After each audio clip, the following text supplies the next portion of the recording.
आएंगे हेल्थ की definition. Health क्या है? Health is a state of complete physical, mental and social well-being, and not merely the absence of disease or infirmity. The definition was given by the World Health Organization (WHO). In simple word, what we can say, physical health इसका मतलब क्या है? Body function properly, आपकी body ठीक तरह से काम कर रही है। मेंटल हेल्थ का मतलब क्या है?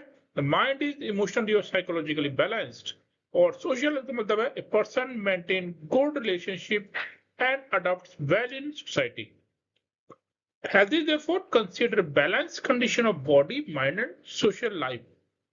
But 1948 में जो WHO ने मतलब वर्ल्ड हेल्थ ऑर्गेनाइजेशन ने जो डेफिनेशन दी थी उसमें स्पिरिचुअल वर्ड शामिल नहीं था, लेकिन बाद में कई हेल्थ एक्सपर्ट्स ने और नर्सिंग स्कॉलर्स ने माना कि स्पिरिचुअल हेल्थ भी महत्वपूर्ण है। इसलिए आधुनिक नर्सिंग और हॉलिस्टिक हेल्थ कॉन्सेप्ट में हेल्थ की डायमेंशन इस प्रकार बताए गए। कौन कौन से हैं?